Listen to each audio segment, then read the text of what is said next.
What's up, guys? Thanks for tuning in today. I am joined by Grant Cohn of Sports Illustrated, and we're going to talk some 49ers like always. Grant, thank you for joining me today, and I am so excited to get your thoughts on training camp and particularly the first rounders. How are they looking? Okay, so the first rounders, Javon Kinlaw and Brandon Ayuk. Let's start with Brandon Ayuk, the wide receiver. The Niners traded up in the back half of the first round to get him. He looks, let me put it this way. He looks like a rookie, which is understandable. He is a rookie, but he also looks like the best athlete on the team at his position. He's probably the fastest of the wide receivers, the most explosive. The way they use him is occasionally a deep pass, but a lot of short stuff that he can take, almost like Jerry Rice, slants that he can go the distance with. Also, the jet sweeps and end arounds that Deebo Samuel did. I think he's going to start week one. I think he's going to be pretty good. Deebo Samuel took a while to get his feet underneath him and really become a playmaker. I think Ayuk might get there sooner. So he looks really good. Kinlaw is interesting because he's struggling. Kinlaw has to replace DeForest Buckner, and Buckner's an all-pro. There's a lot of pressure on Javon Kinlaw, and you see it in the one-on-one drills. He's trying too hard. He's almost a little wild and out of control. And when he goes up against Daniel Brunskill or Tom Compton, he can whoop those guys. I mean, you see how physically gifted and big and strong Javon Kinlaw is. But when he goes up against a good guard like Laken Tomlinson, he can't beat him, like at all. It's been a week, and he's really struggling. And today he went up against another rookie, Colton McKivitz, a fifth-round pick, and McKivitz put him on his back. And that's not that he just like picked him up and threw him down. Kinlaw's just getting a little off balance and trying too hard. And I think there's just too much pressure on him for a rookie to come in and beat DeForest Buckner. So I think Ayuk is going to start week one. I think he should. Kinlaw probably will start too, but I think the best way to use him might be in a rotation, just so he doesn't think that he actually has to beat DeForest Buckner right out the gate, because he's not. Yeah, that's a big shoes to fill, I should say. And automatically teams or fans, have been saying Emmanuel Sanders, that's now Brandon Ayuk, DeForest Buckner, that's now Javon Kinlaw. And these positions take time to grow, and these were vets that were years into their careers and well established in their position. So it's going to take some time. Well, real quick, I mean, at least the Niners didn't give Ayuk Emmanuel Sanders' number. They gave Javon Kinlaw DeForest Buckner's number. I mean, that's too much. That's hard. That's not fair. I mean, Ayuk is number 11, so all he has to do is be better than Marquise Goodwin, and so far he's got that. But Kinlaw, I mean, people like casual fans who turn on the television and watch the Niners and look at 99 and they say, hey, Buckner's still here. Yeah. Like, that's not Buckner. He's not nearly as good. What's going on here? That's not fair for the kid. He shouldn't have to live up to that. That's a good point. Do you think that fans should be concerned about Javon Kinlaw so far? Like you said, he kind of got mauled by Colton McKivitz. No. I mean, he's a rookie and he's a project. He's not a pass rusher. Well, should they be concerned? Okay, hold on just a second. It's not good what he's shown so far, his pass rushing. I mean, he can push around weaker offensive linemen, but he has no pass rush moves. He's a bull rusher. And he's very big. He may be a good run defender. He may end up being a good player. But when you draft a guy with the 14th pick, you're thinking double-digit sacks. I'm getting double-digit sacks, and that's why I'm picking him. Not because he's 320 and he holds his ground against a double team. I can get that in the 7th round. I can get that after the draft. So that's why they picked him. They thought double-digit sack guy, and what I'm seeing is I don't think so. I don't think he's ever going to be a double-digit sack guy. He looks like 4 sacks, 5 sacks, 6 sacks. But there's been a lot of excellent players who would get you 4 sacks a season, like Ray McDonald 10 years ago was an excellent player, but not a guy who's going to get you 10 sacks. So Ray McDonald was a 3rd-round pick. So it's kind of like that. Should you panic? No, but should you be concerned that you may have taken the 2nd or 3rd round guy in the 1st round? Potentially. That's what we're looking at.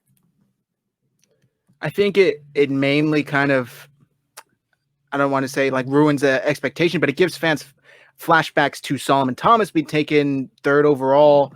And there, it almost seems like it's the same kind of situation here where it's like, he's a great player, but was it really worth taking him that high? And we're only a week or so into training camp, so maybe we're kind of rushing to judgment here. So Who Well, it's knows? a fair comparison because, look, I was there for Solomon Thomas's rookie training camp, and it was the same thing. He couldn't beat anyone. Now, he still can't beat anyone. He beat Tomlinson today. He's getting a little bit better now that he's inside, but he has most of his reps.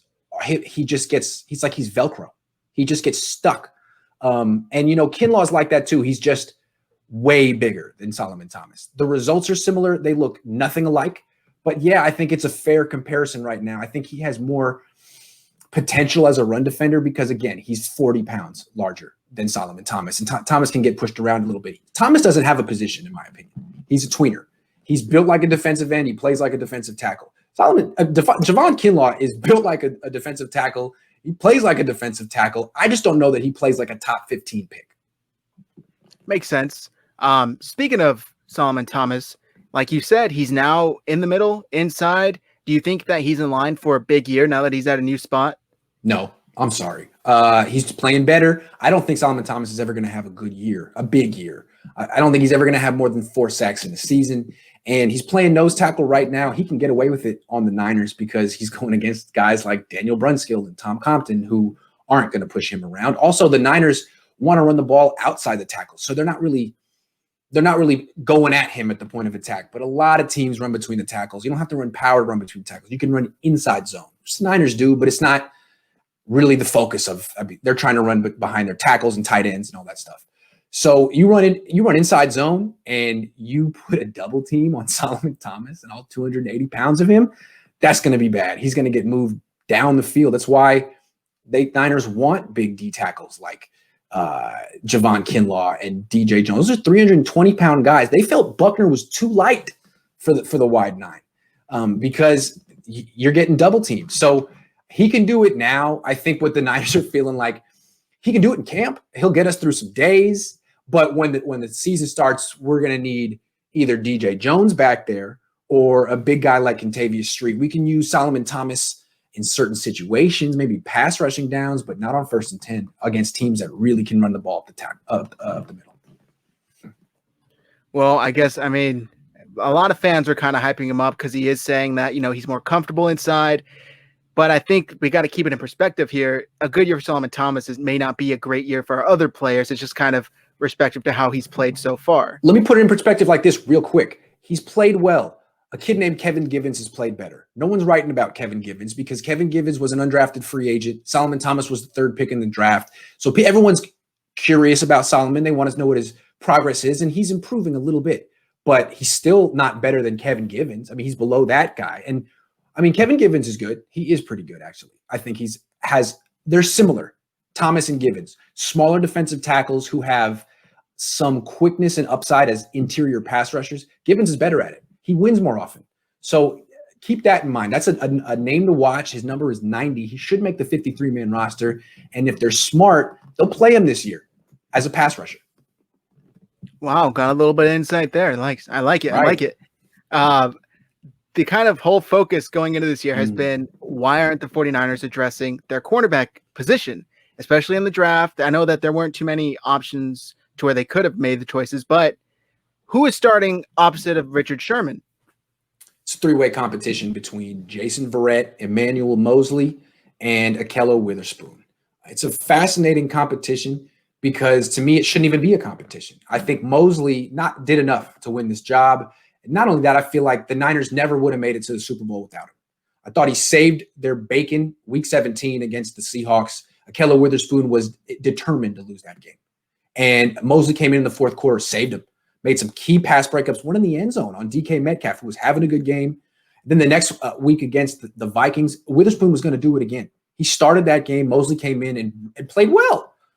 He also intercepted Aaron Rodgers in the NFC Championship game. I mean, he's done some serious things in big moments. Now, he screwed up on third and 15 on the key play in the Super Bowl, and I think the Niners will never forgive him for that. I think they want Akello Witherspoon or Jason Verrett to win this competition. I think they want Verrett to win. It's a 3-way competition. It seems to me the Niners have figured out, Robert Saleh has figured out that even though he believes in zone coverage, that you can't just play 100% zone or 90 or 80. You got to mix in more man-to-man coverage because if you're going to win the Super Bowl, If you're going to beat the best team in the league, the best offense in the league, you can't give them a steady diet of anything. You can have a top 5 defense in the regular season playing zone all the time, but you're not going to win a Super Bowl in 2020 doing that kind of stuff.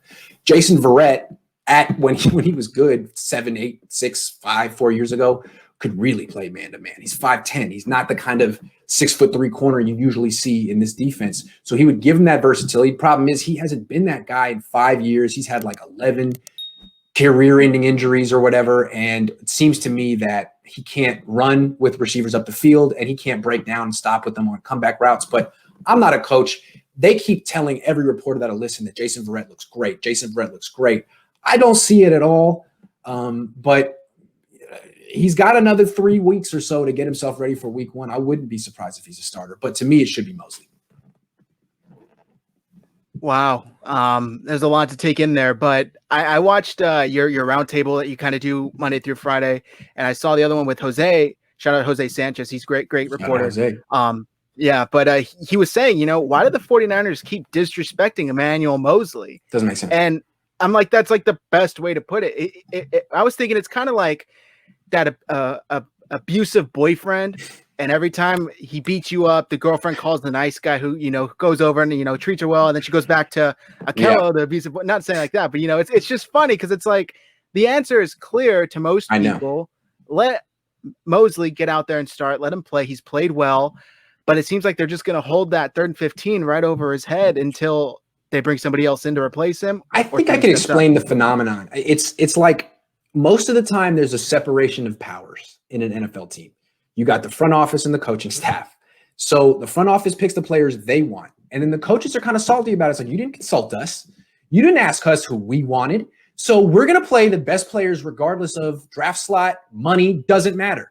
And the coaches make it a pure meritocracy where if an undrafted guy plays better than a first-round pick, they're going to play the undrafted guy. And if the GM gets fired, oh, well. You know what I'm saying? But on the Niners, that's not how they do business. I mean, Kyle Shanahan has final say. Each position coach has big-time scouting responsibilities.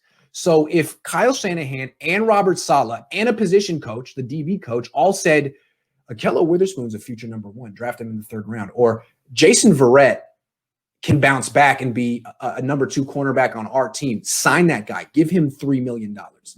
Well, they're not going to undercut their own scouting expertise by then benching a guy. They're just not going to do it. They're going to continue to say, look, I know what I'm talking about. I can scout and coach. So we're going to give Akello another opportunity where he just hasn't had the right opportunity. That's the problem.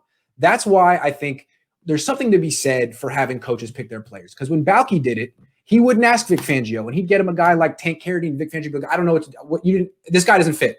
What do you want me to do? Trent, you know better than me, I guess. But the other thing is when you really have the coaches picking their own guys, sometimes the roster isn't really a meritocracy. You get guys like Tevin Coleman starting when he shouldn't. Because Kyle Shanahan said, give him $5 million. And was he going to be like, oh, I was wrong? Sorry, Jed. Don't listen to me anymore when I tell you to give running backs $5 million. I mean, he wanted Jerick McKinnon, so he's going to see that through. It's just how it works. And I'm not saying it's the wrong way to do it because Trent Baalke, I mean, if you're not going to listen to your coaches at all, and just give them players that you think fit, you're going to get fired. So it's tough. Yeah, there's definitely some politics at play there. And it really should just come down to who's best suited to help you win. But that's often not the case, unfortunately, in the NFL. Moving over, Grant, to the other side of the ball, the offensive side. After Emmanuel Sanders left, they were saying, who's going to step up? Who's going to step up? Who, if anybody, do you feel has kind of stepped up as the new leader of these young wide receivers? That's a great question. And the answer is Kendrick Bourne. Looking at him this year, I mean, it's so funny because I always thought of him as being the young guy in the room. I mean, he dances, he laughs, he seems. Kyle Shanahan said he reminds him of his youngest son, like he's 9 years old. Not this. I mean, he's still dancing, but he's so focused and professional and in great shape. He's in his 4th year. He knows the offense. He doesn't drop 2 passes a day anymore like he used to.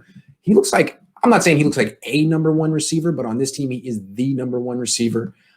He's not a monster after the catch. He's not super fast down the field, but he is a relentless, fearless possession receiver who's quite dangerous in the red zone. I wouldn't be surprised if he gets to 8, 9, 10 touchdowns this year because they've been doing these red zone drills, and he's always been their go-to guy down there. I'm thinking eventually they might get George Kittle involved, but no. They'll go entire practices doing these red zone drills and throw 0 passes to Kittle because apparently they feel he's just no good down there or something. So Kendrick's still their guy. He's still going to get the opportunities. And I wouldn't be surprised if he ends up getting an extension with the 49ers or a nice contract with another team next year because he looks like he's no worse than a number 3 receiver at this point in his career on any team. That's great to hear because, when you think of Kendrick Bourne, you kind of think of that goofy, fun-loving wide receiver, but you can tell he has a different demeanor. Watching his press conferences, even myself, he looks and sounds completely different. And I think he's taking this. Yeah. He's taking this a lot more seriously than previously. And not to say that he wasn't before, but before I think more he was kind of just taking it all in. Like, oh my God, I'm in the NFL. I'm on a good team, and now it's kind of like we were so close to getting that ring. What do I got to do to make sure we don't have that failure again? Not that it all fell down on him, but. True. But compare his mindset to like Dante Pettis' mindset. Pettis is a year younger than him. Pettis is in year 3. Kendrick is in year 4, and he's in a contract year. So Kendrick has grown up. A contract year will help you grow up, and maybe Dante Pettis will have the same, evolution next year. But right now, Dante Pettis is still talking about himself, his feelings, what went wrong last year. I mean, he's still trying to figure out what it's going to take for him to have success in the NFL. Kendrick's figured it out. Kendrick has a plan. He's got a regimen. He works hard in the offseason and improves. So he's at like a maturity level that Dante Pettis needs to get to have any chance to succeed. It'll be interesting to see if Kendrick Bourne can help Dante in that way because it seemed like Emmanuel Sanders helped Deebo Samuel and Kendrick Bourne grow up. He didn't help Dante grow up. Dante went in the shell after that trade, but maybe Kendrick can help Dante grow up because it does seem like Dante is, look, I'm a very sensitive man. I'm a very sensitive guy. And as from one sensitive guy to another, he seems like a real sensitive guy. And that's no knock because I'm sensitive too. And I could not take criticism from coaches like that or from Kyle Shanahan. I would cry. I think Emmanuel Sanders probably made it worse. I know what Emmanuel Sanders is like. He's tough. He's not going to sugarcoat it either. Kendrick Bourne seems like a really good guy who wouldn't hurt Dante's feelings, who wouldn't go out of his way to make Dante feel bad about himself. I think like Kendrick Bourne is the kind of positive, uplifting dude who can be a leader in a good way for Dante Pettis. I'd like to see that happen. Yeah, watching Dante's recent press conference, he looked like sad. A man who's taking things seriously, but yeah, a man sad. Defeated. He looked like he was just, man. And what I noticed, saying, the hair. Yeah. There's something about hair. I mean, it's even in the Bible. Samson, he had this long hair, it got cut, and he lost his powers. Dante Pettis came into the league with blue hair. It was gorgeous. I mean, he had beautiful hair, and he was proud of it. Then he dyed it pink. And the idea is like, he's a number 2 second-round pick. He's got some swag. And then his career fell apart. And now it's almost like he's been told, like, cut your pink hair, cut your blue hair, just don't have any type of swag or anything. Just work your way up from the bottom. And now he doesn't even comb it. He cut it. It looks awful. I mean, I'm sorry. He just came from practice, but he used to take such pride in his appearance. And now he just looks like a guy who hates his haircut and hates. It's like, dang, dude, like they robbed you of your identity. I hate to see that. I hope he grows his hair back and I don't know. To me, he looked really sad at that press conference, man. He did. Yeah, it was rough to watch him saying, one of the first things he said was, well, all of you guys are saying, what's that? That's what he looked like. He had his shoulders hunched over, and he was like hiding in plain sight. I felt terrible for him. If that was my little brother, I would have been, It was rough. One of the first things he said was, everybody's saying I shouldn't even be here. Everybody's saying I should be cut. So it's kind of like, what expectations am I going against? And that hit me right in the feels. I'm like, man, I personally think he can do it. I think he's taking things seriously enough to where he will have a improved year based on last year. And people are probably watching this thinking, well, that's not much. But I think the mindset is so much of it. And I saw you actually recently make the case, again, on one of your roundtables, that Emmanuel Sanders actually hurt the wide receiver group just because of I don't want to say immaturity, but just kind of that fun-loving feeling that he brought to a very serious group who had leaders like Richard Sherman. I would call it cockiness. Emmanuel Sanders brought an element of cockiness to the team, which I think Shanahan loved. I think Shanahan just loved it. But I think it ultimately backfired. I mean, it got him to a certain part, but that attitude, Sanders is a champion. He's won 2 Super Bowls. He earned that cocky attitude. But this team isn't a championship level team yet. And I think they needed to have a little bit more of like, keep your head down. Let's finish the job and become champions and then act like that. I mean, what I said was this guy rented Lamborghinis for every wide receiver for that Super Bowl week, and they rolled up to the team hotel in Lamborghinis. No, you guys are not Super Bowl champions. Emmanuel is. You guys are not. Chill. Wait 2 weeks and get the Lambo. So I think, and again, he was good for those other receivers, but he came in and totally crushed Pettis. It was clear that they traded for Sanders because Pettis wasn't working out. And we saw Sanders with Debo and Kendrick all the time. He wasn't including Pettis. It seemed pretty clear that Pettis was out. You're not part of the group. You're not cool enough. You're not manly enough. You're not good enough, whatever it was. And that wasn't helpful. I mean, it's what the Niners needed to do last year, but I totally understand them not bringing Emmanuel Sanders back this year. I get it. Yeah, it seemed like a cool kids club, and Dante wasn't kind of involved. And that's kind of even the feeling I get this year. That's exactly what it was. But I don't think it's not that same cool kids club because, again, Sanders is gone. The leader is born, and he's a different kind of guy. Yeah, real quick, I call Emmanuel Sanders Big Sean because you cannot tell me that they aren't twins. They looked exactly the same, even sound alike. They do. They do. Now, we finally get Jerick McKinnon back. Are the 49ers fans going to see him at 100%? And are they going to get the same McKinnon from a few years ago that they were expecting? Look, I don't think you can ever – I don't think so. I don't think he'll be 100%. That's asking a lot. That being said, he looks fantastic at camp. If I dropped you there and you had never heard of Jerick McKinnon, you would never think that he'd had a torn ACL.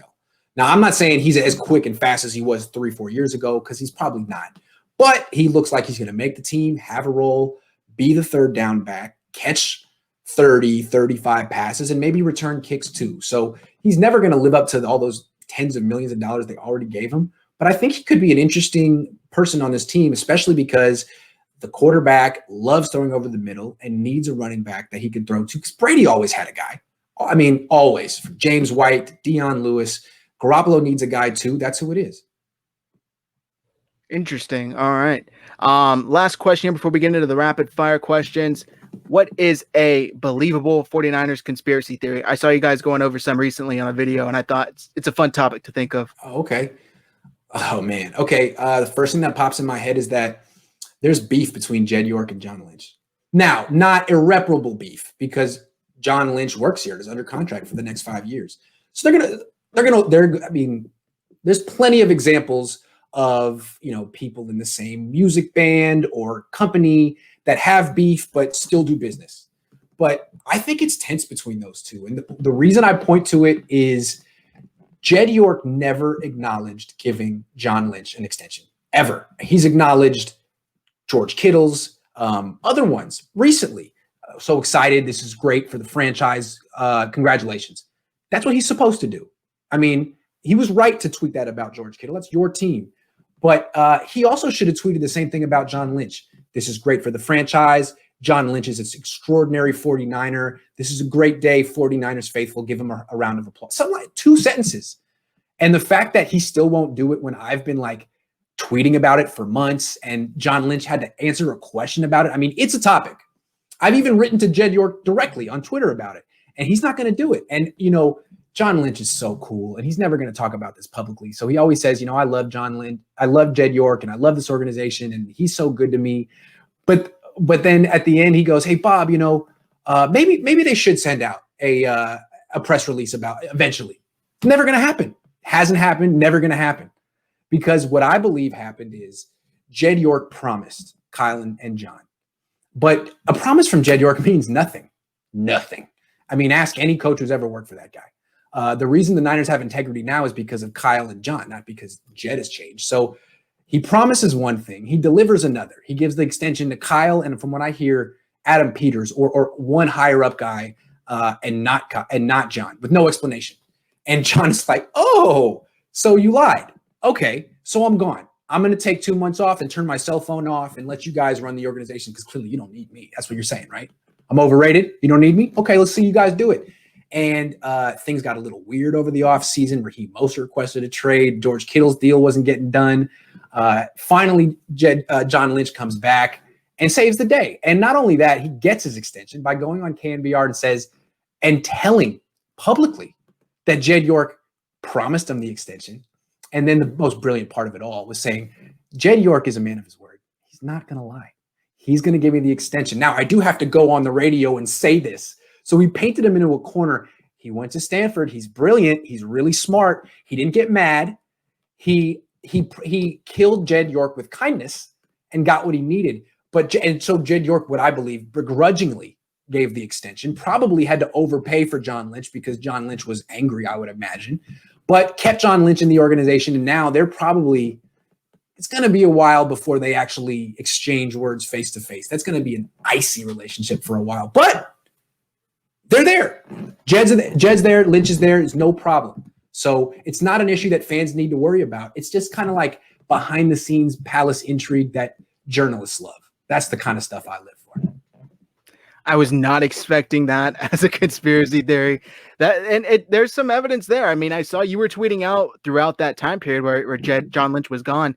Day 24, no word from John Lynch. We haven't heard from him since weeks ago. So it was kind of weird. It's like he was always around. He would tweet out birthdays, any sort of thing, and he just disappeared. So that's right. And it's like, and he said, like, I wanted to spend some more time with my family. It was quarantine. I wanted to turn my phone off because I tell my kids to do that. You're a general manager of a football team. You do all your work on the phone. What general manager turns his phone off for 5 minutes? Yeah. So it's like that story never added up to me. And it's like John Lynch doesn't have to tell the truth. I mean, it's his business. It's his personal business.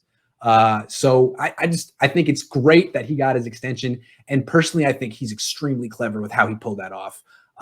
And the most important thing for Niner fans is, for me, I think he's the most important member of the organization, even more important than Kyle. Kyle's brilliant, and he has made the football operation state-of-the-art in Santa Clara. But it was state-of-the-art 10 years too. I mean, people talk about Jim Harbaugh like he's from the Stone Age, but Greg Roman currently has the most forward-thinking offense in the league in Baltimore, and Vic Fangio is the best defensive coordinator in the league. So that was there. It was in place, and Jed York blew it all up. It wasn't good enough for him. He wanted Jim Tomsula and Jeep Christ instead because he thought it was all the same. So you need a grown-up in between the football operation and Jed to keep them separate. And that's John Lynch.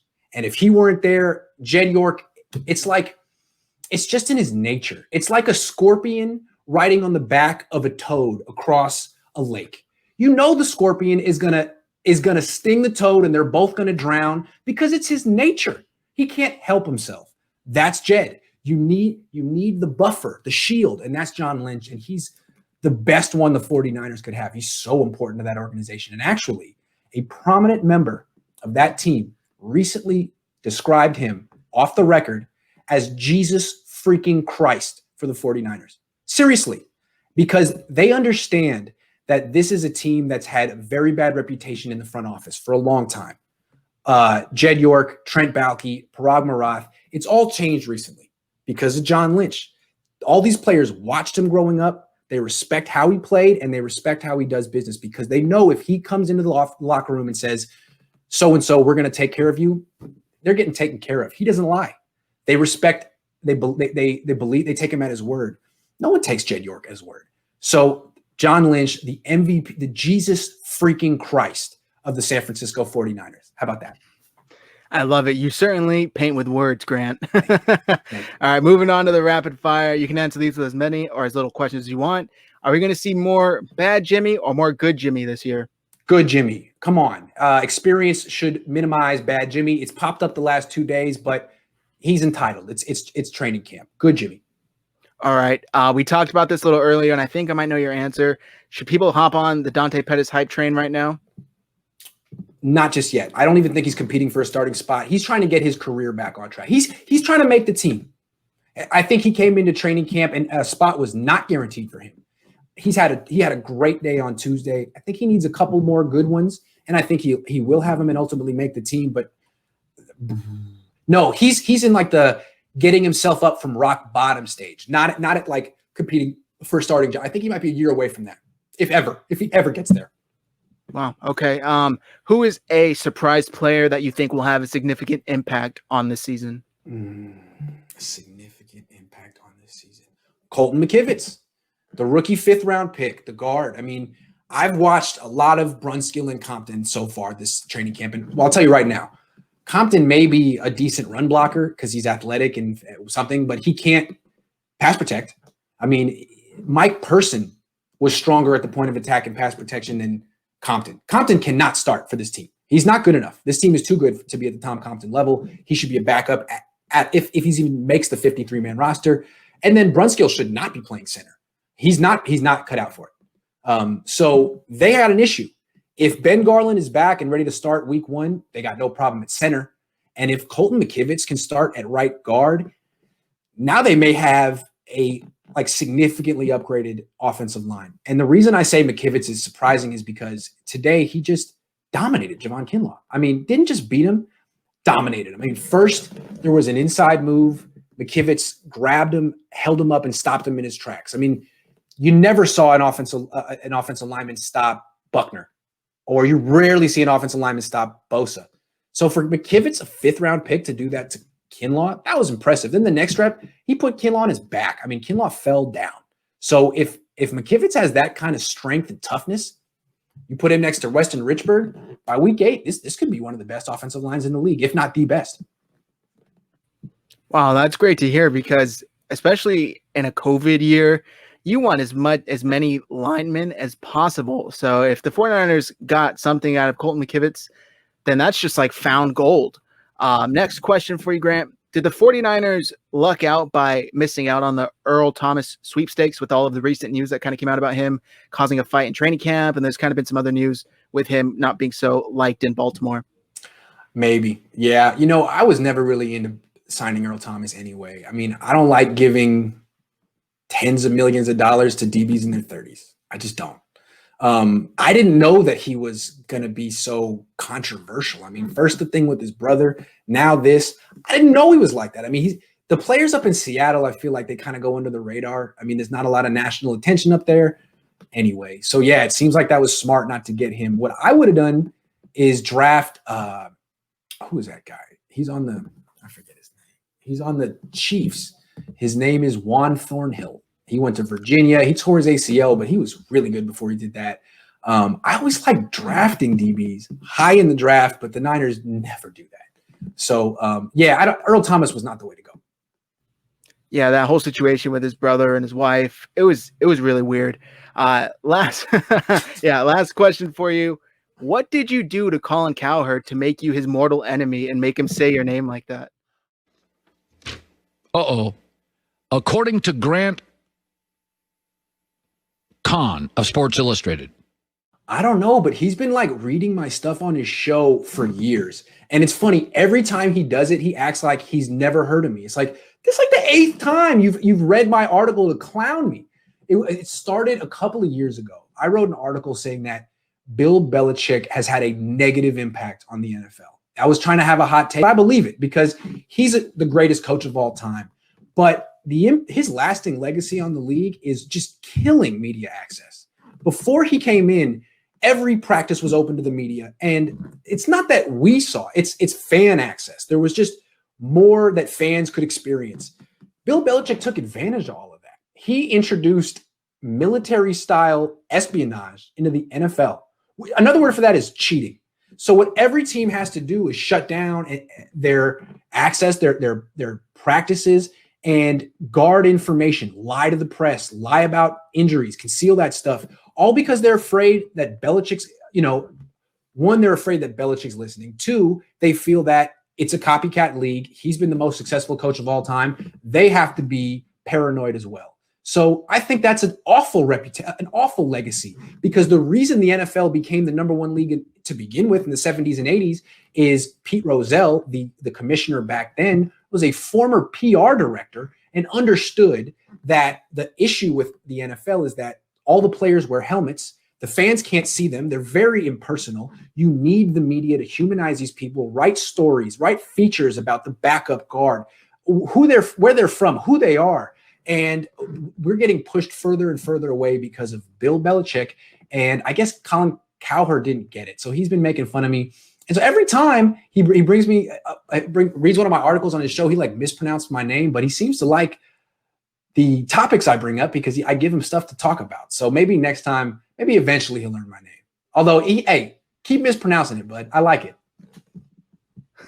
That's hilarious. I cracked up so hard watching that last one. Man, it's just, I'm like, what? It's like his mortal enemy or something. Like he killed his whole family. But guys, that's going to do it for us today. Make sure you go and follow Grant on Twitter. His handle is below on the screen. And also check out his YouTube channel. Just search Grant Cohn. It'll pop up. Grant, thank you so much for joining me today to talk some 49ers, talk some conspiracy theories, and talk maybe why Collin Cowherd doesn't like you. I'm going to have to ask him directly. I can't speak for Collin on that one. He may love me. He should. He will. Yes. All right. Take care, man. Stay cool out there, and hopefully it's not too smoky where you're at.